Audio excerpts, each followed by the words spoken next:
தமிழ்நாடு முழுக்க 4 முனை போட்டி இருக்கிற மாதிரியே ஆவடி தொகுதியிலையும் 4 முனை போட்டி இருக்கு.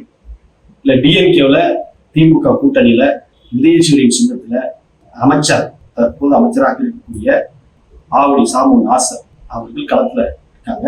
அவரை எதிர்த்து பிஜேபியில ராஜசிம்ம மகேந்திரா அப்படின்னு சொல்லக்கூடிய அஸ்வின் இருக்கின்றார்.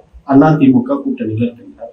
தாவேகா கட்சியில ஒரு கிறிஸ்தவ பாதிரியார் ரமேஷ் குமார் அப்படின்றவர் களத்துல இருக்காரு. அவரும் போட்டிட்டு இருக்காரு. நாம் தமிழர் கட்சியில புனிதா சண்முகம் அப்படின்ற ஒரு பெண், அவங்க தொகுதிக்கு அறிமுகம் இல்லாதவங்க, தொகுதியை சார்ந்தவங்க கிடையாது, அவங்க களத்துல இருக்காங்க. அதே மாதிரி ரமேஷ் குமாரும் தொகுதியில சார்ந்தவர் கிடையாது, அவரும் வெளியில இருந்து இறக்குமதி செய்யப்பட்டவர் தான். நாம் தமிழர் கட்சியும் தமிழக வெற்றி கழகத்திலிருந்தும் 2 வேட்பாளர்களும் மற்ற ஊர்களை சார்ந்தவர்கள். அவர் ஆவடிக்கு புதியதாக இறக்குமதி செய்யப்பட்டவர்கள்.